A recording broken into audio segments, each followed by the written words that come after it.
oportunidad que el Señor nos regala nuevamente de estar delante de nuestros hermanos, delante de su palabra también, dando gracias por la vida de Moisés, quien va a dirigirnos en esta mañana. Adelante, amado. Gracias, pastor. Bueno, empecemos orando al Señor. Gracias, Señor, te damos por esta mañana, porque permites tener tu palabra, la revelación de tu palabra, Señor, y nos permite estudiarla y por el Espíritu Santo que también ilumina nuestro entendimiento, que de otra manera no podría llegar al conocimiento de la verdad, Señor, de estas cosas tan profundas para nuestra mente humana que no llega al conocimiento de ti, sino es porque tú mismo te has revelado a nosotros, Señor. Te damos gracias porque permites beber de ella, Señor, y por estos espacios donde nos permite también compartirlas como varones, Señor. Que tu Espíritu Santo nos dé entendimiento, Señor, y sabiduría y también entereza para también ponerla en prácticas a vida diaria. Gracias por estas bendiciones. Te damos la gloria y la honra. En el nombre de Jesús. Amén. Pues hermanos, hoy seguimos con el capítulo 41 del libro de Génesis. Leo el capítulo y luego seguimos con el estudio, ¿no? Dice así el capítulo 41. Aconteció que pasados 2 años tuvo Faraón un sueño.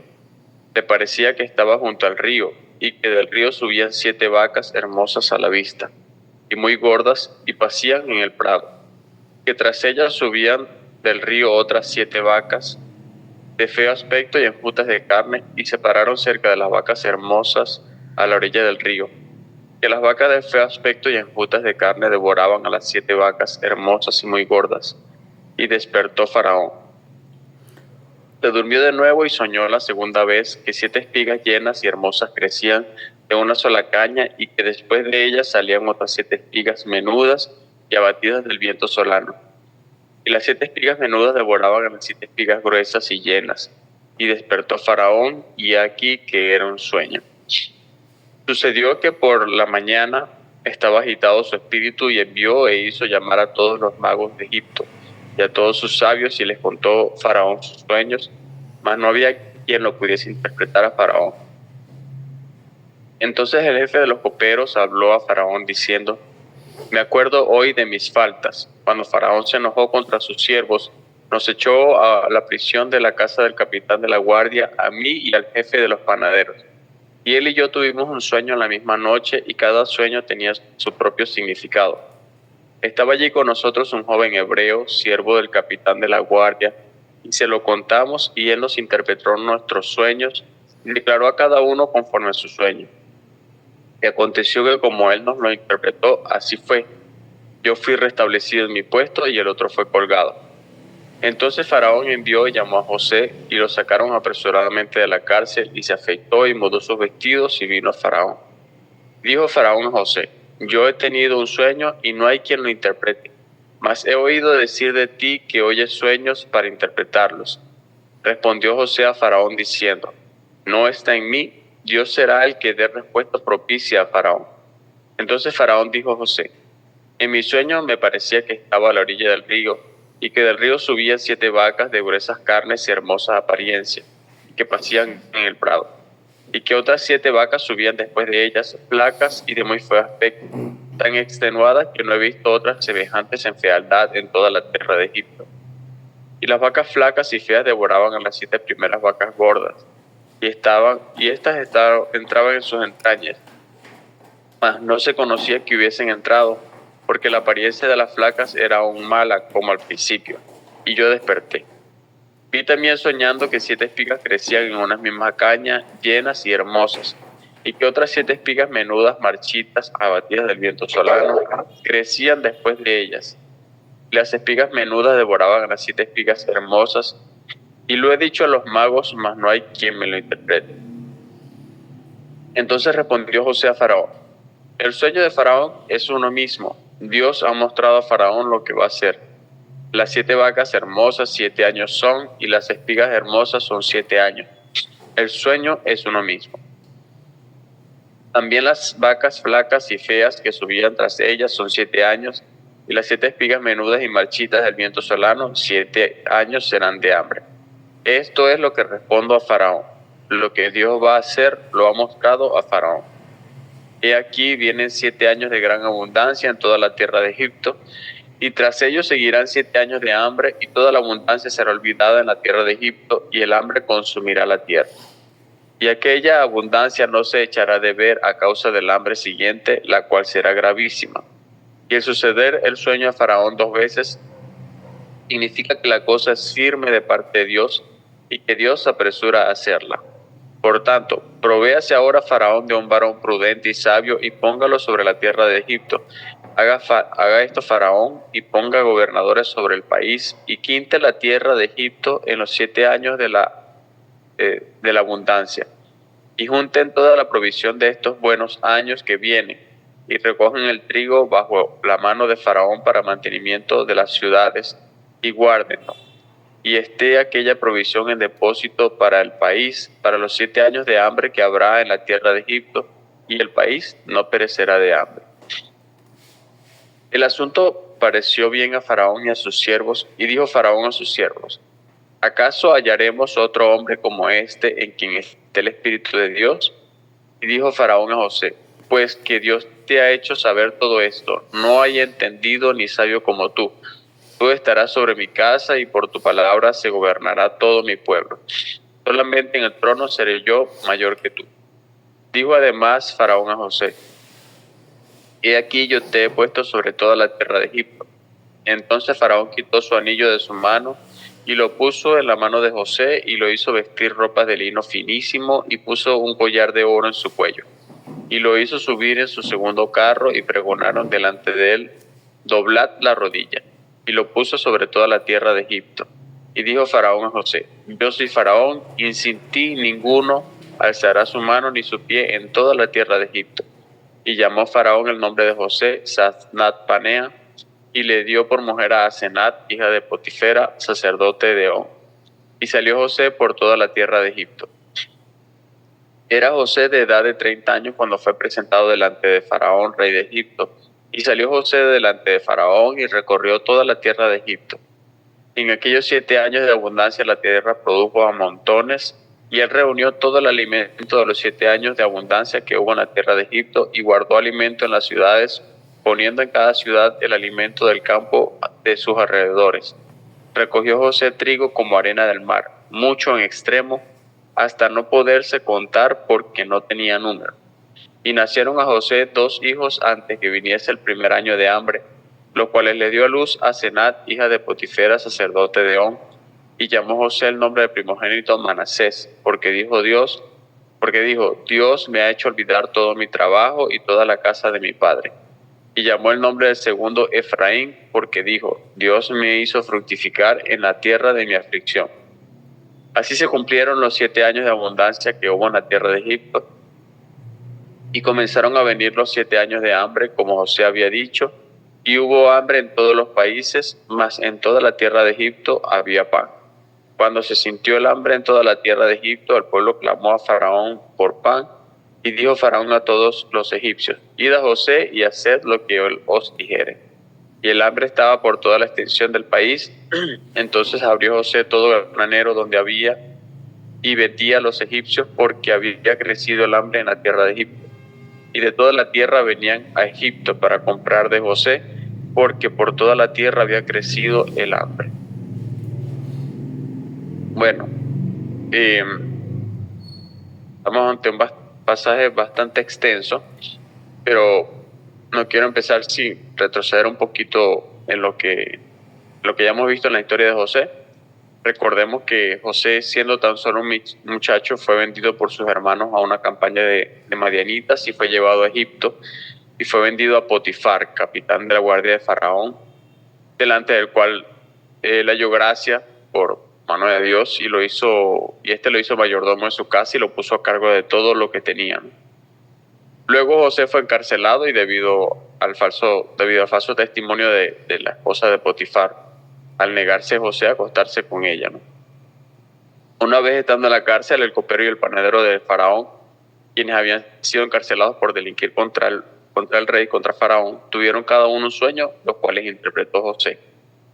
Pero el copero, quien fue restituido a su puesto, tal como José le dijo según la interpretación de su sueño, no se acordó de interceder por José ante Faraón, como José le había pedido, ¿no? Y así culmina el capítulo anterior, ¿no? Que fue lo que vimos la semana pasada. Habiendo transcurrido ya 2 años de estos acontecimientos del capítulo pasado, del capítulo 40, es entonces ahora Faraón quien tiene un sueño. Y es entonces ahora cuando el copero se acuerda de José y le habla acerca de él a Faraón para que éste interprete el sueño de Faraón. Así entonces es traído José ante Faraón para interpretar su sueño, a lo cual José aclara que no está en él, sino que Dios será el que dé respuesta propicia a Faraón. He dividido este estudio en 2 partes generales. En primer lugar, unas palabras dirigidas a Faraón y en segundo lugar, el cumplimiento de estas palabras. En la primera parte, acerca de las palabras dirigidas a Faraón, tenemos de parte de Dios pues un sueño, el sueño que tiene Faraón, que son lo que Dios le revela a Faraón. Y en segundo lugar, tenemos de parte de José un consejo. Para la segunda parte, que es el cumplimiento de estas palabras, tenemos pues el cumplimiento del consejo de José y el cumplimiento del sueño de Dios. Empezando con el primer punto, tenemos, empieza el texto hablando acerca de las palabras de Dios a Faraón a través de un sueño, ¿no? En donde Dios le dice a Faraón lo que hará, se lo revela a través de este sueño. Y acerca del sueño mismo, que es como comienza el texto, tenemos que Dios le muestra a Faraón lo que va a hacer a través de 2 visiones en sueño, ¿no? De 2 ilustraciones. En la primera tenemos que él sueña que subían del río 7 vacas hermosas y muy gordas y 7 vacas de feo aspecto. Tras ellas subían 7 vacas de feo aspecto y raquíticas. Y luego que las 7 vacas feas y raquíticas devoraban a las 7 vacas hermosas y gordas.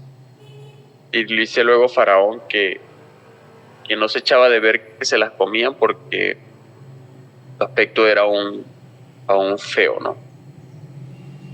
Luego tiene otro sueño, similar al primero, en donde ve que crecían 7 espigas llenas y hermosas de trigo, ¿no?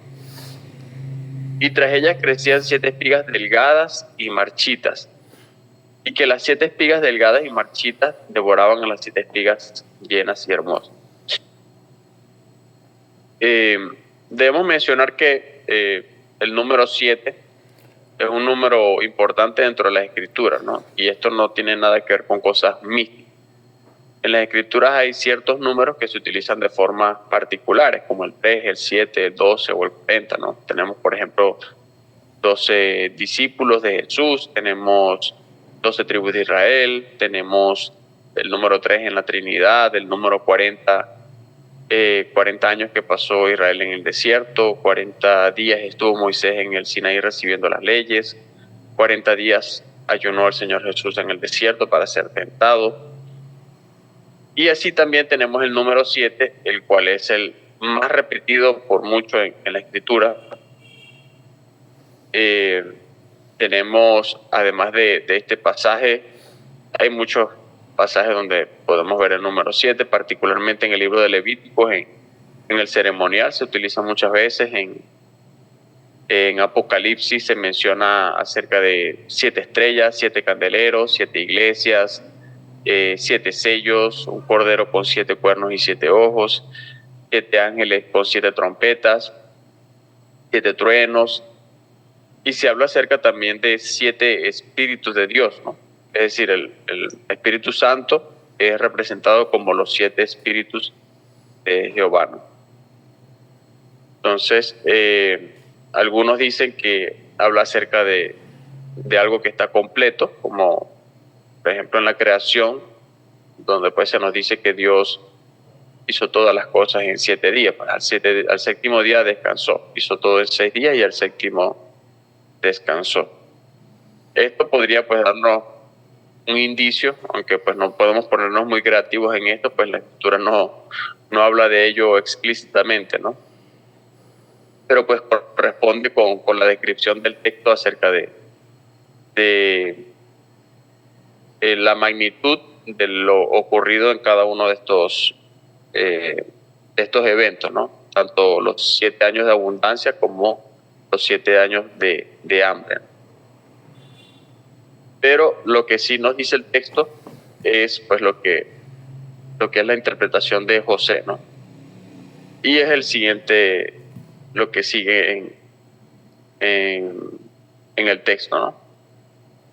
Acerca del sueño, José le dice a Faraón que Dios le ha mostrado lo que hará, que ambos sueños son uno mismo, y que además el suceder del sueño 2 veces significaba que la cosa era firme de parte de Dios y que Dios se apresuraba a realizarla.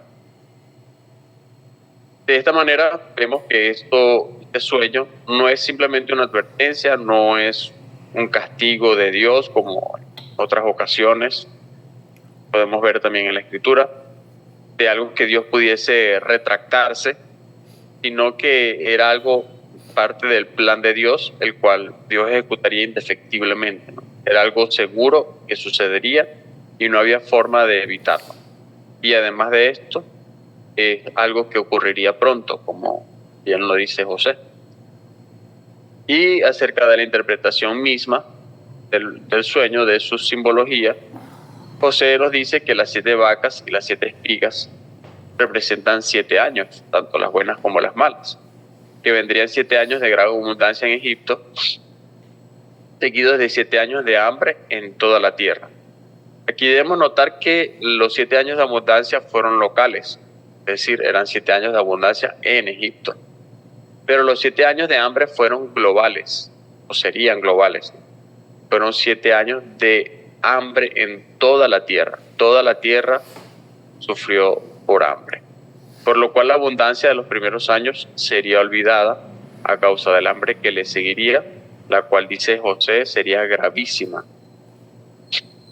Esta es la interpretación del sueño conforme a lo que Dios mismo le reveló a José, ¿no? Para que interpretara a Faraón. Luego de esto tenemos las palabras de José a Faraón a través de un consejo. José le dice a Faraón lo que debe hacer. Es decir, José no solo interpreta el sueño, lo cual ya de por sí es una muestra de una capacidad fuera de lo normal, ¿no?, que Dios le da a José, sino que además José usa de su sabiduría para aconsejar a Faraón, siendo pues una persona relativamente joven, ¿no? Le aconseja acerca de los años que vendrían para prepararse durante la abundancia para la época de hambre. José le habla a Faraón acerca de una logística política. Le dice que se provea de un varón prudente y sabio que gobierne sobre toda la tierra de Egipto, y también de gobernadores que coloque sobre todo el país. Le habla también de una logística alimentaria para prepararse, como decía, para los años de hambre. De manera que la función de estos líderes que él había aconsejado buscar era que se encargasen de recolectar la quinta parte del trigo que se produciría durante los 7 años de abundancia y que se almacenase para los 7 años de hambre, y así el pueblo no perecería. Ese es el consejo de José. Allí tenemos entonces las palabras de Dios a Faraón a través de un sueño y las palabras de José a Faraón a través de un consejo. Luego sigue el pasaje hablando acerca del cumplimiento de estas palabras. En primer lugar tenemos el cumplimiento pues del consejo de José, cumplimiento por parte del mismo Faraón, ¿no?, de acatar el consejo que le había dado José que debía realizar. Faraón tomó pues el consejo de José acerca de todo lo que éste le había dicho, pero al hacerlo, él mismo reconoce que no había hombre como José. Es decir, José le había propuesto buscar un varón prudente y sabio que se encargase de esta enorme tarea, ¿no? Pero al hacerlo, José mismo estaba revelando su propia sabiduría, ¿no? Y el faraón reconoce esto en José, que no había hombre como él con la sabiduría para emprender la labor que él mismo le había aconsejado, ¿no? De manera que aquel varón prudente y sabio que José aconsejó buscar resultó pues ser él mismo. Y así puso Faraón a José sobre todo Egipto, de tal manera que solo Faraón era mayor que él. Y esto hizo pregonar Faraón sobre todo Egipto, luego de haberle vestido a José con toda una indumentaria y una joyería real. A en este punto debemos considerar, recordando un poco, que José era de edad de 17 años cuando llegó a Egipto como esclavo. Y para ese momento, para este entonces donde suceden estos eventos, ya él tenía 30 años, como lo dice el pasaje. De manera que ya han pasado 13 años, José ha pasado 13 años como esclavo en Egipto, ¿no? De los cuales pasó uno en la casa de Potifar y otros en la cárcel. En la cárcel pues se nos dice que tenía al menos 2 años, pero probablemente tuvo muchos más, considerando que 2 años atrás, cuando ocurrió lo del copero y el panadero, ya él estaba a cargo del cuidado de todos los presos de la prisión y de todo lo que se hacía allí. Entonces, de manera que ya él tenía, además de ser esclavo, pasó varios años encarcelado, ¿no? Ahora, luego de 13 años, Dios levanta el nombre de José como el segundo mayor en todo Egipto. Un cambio bastante drástico en la condición de José, ¿no? Quien había pasado 13 años ya como esclavo, aunque fuese en la casa de Potifar el mayordomo, seguía siendo un esclavo, ¿no? Y ahora en estas condiciones tan precarias, aunque estaba encargado de la cárcel, seguía siendo un esclavo y ahora encarcelado, ¿no? Pero ahora, de la noche a la mañana, pasa de ser un esclavo a ser el segundo hombre mayor en toda la tierra de Egipto, una de las naciones más prominentes de ese entonces, ¿no? Uno de los primeros imperios que existió. Luego tenemos el cumplimiento del sueño de Dios acerca de los 7 años de abundancia y los 7 años de hambre. Luego de estas cosas, en efecto, vinieron los 7 años de abundancia, durante los cuales José se encargó de recolectar el trigo que se produjo en extremo. Dice que se produjo como la arena del mar. Además, en este tiempo también le nacieron 2 hijos, que fueron Manasés y Efraín. Asimismo, vinieron luego 7 años de hambre en toda la tierra, mas en Egipto había trigo, todo el trigo que se había recolectado en los 7 años de abundancia. Y los egipcios comenzaron a comprar el trigo, pero no solo los egipcios, también se dice que de todas partes de la tierra vinieron a Egipto para comprar trigo de mano de José, porque el hambre fue extendida en toda la tierra pasaba hambre, y venían a comprar trigo en Egipto, ¿no? Allí finaliza el pasaje, bastante extenso el pasaje, pero nos deja pues enseñanzas bastante importantes, ¿no? De esta historia podemos aprender, anoté algunas cosas, seguro podremos sacar más de ella, pero podremos aprender, por un lado, los frutos de una vida de piedad. José no habría llegado a ser gobernador de Egipto si no hubiese hecho lo correcto delante de Dios, si en su lugar hubiese sido un hombre impío, pecador, que no hubiese andado en los caminos de Jehová, ¿no? La enseñanza de esto, por supuesto, no es el alcanzar riquezas terrenales, pues entendemos que José fue puesto como segundo al mando y pudo disfrutar de una vida bastante opulenta, ¿no? Pero ese no es el punto, ¿no? Pudo haber seguido viviendo una vida de sufrimiento, ¿no? El punto es que a través de su obediencia él pudo llevar a cabo los propósitos de Dios. Y pues era el propósito de Dios que él llegase a ocupar este cargo, no para tener las riquezas que conllevaban el cargo, ¿no? Sino como veremos más adelante, para salvar a muchas personas. En segundo lugar, también podemos ver allí, aprender acerca de la virtud de la paciencia, ¿no?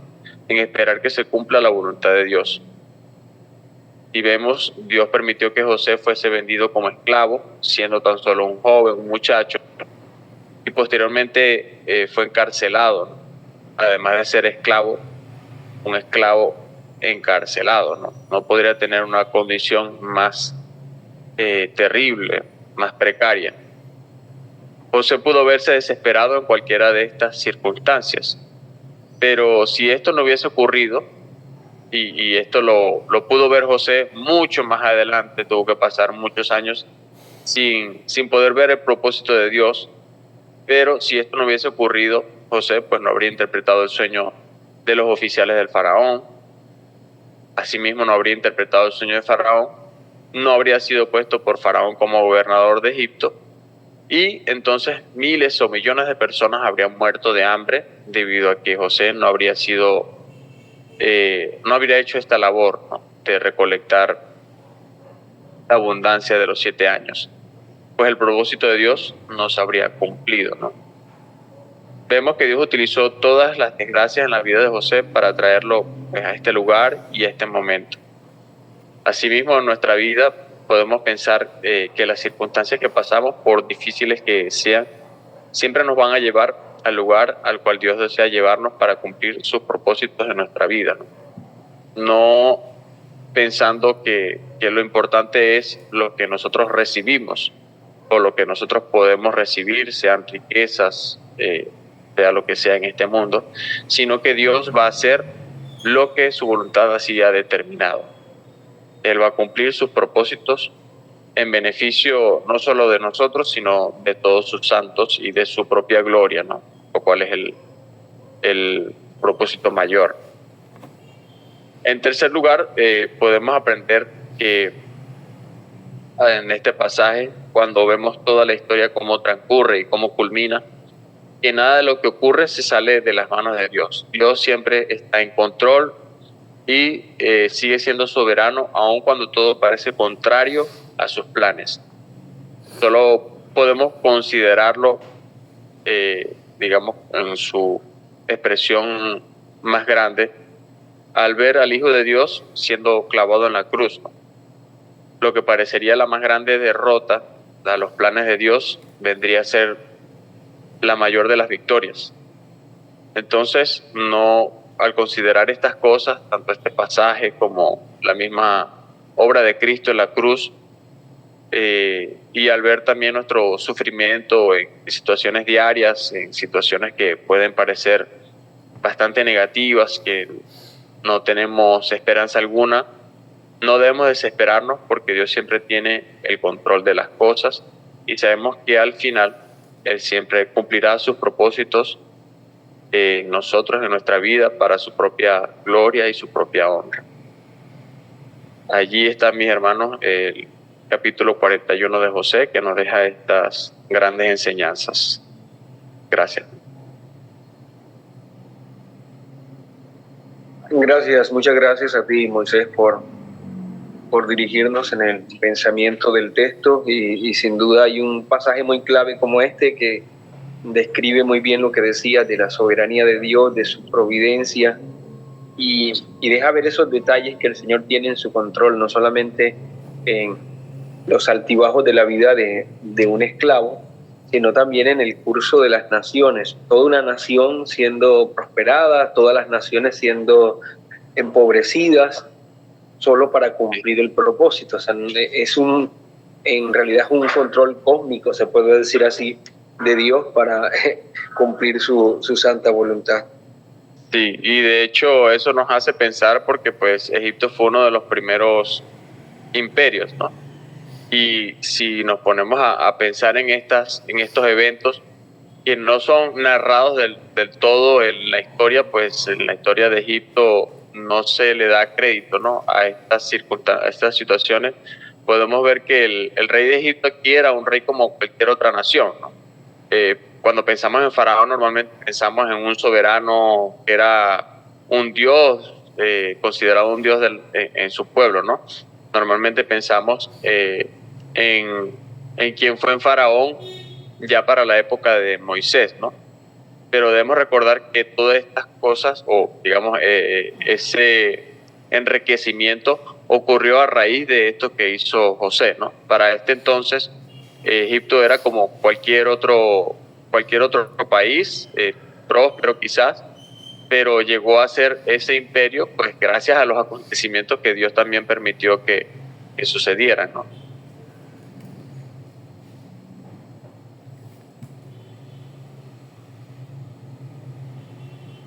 Sí, sí, muchas gracias, Moisés. Recuerdo mucho la forma en que termina la confesión de fe bautista en el capítulo de la providencia y Pastor, se le fue el audio.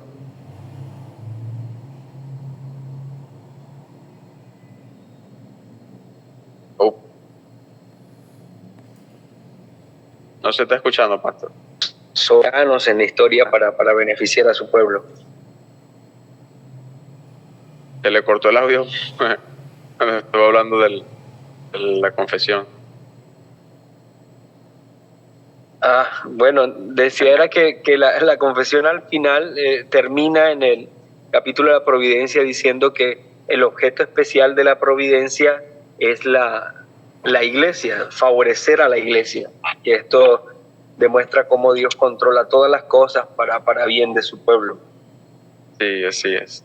Y claro, y lo vemos, bueno, como bien lo decía, aquí lo vemos en la iglesia invisible del Antiguo Testamento, ¿no?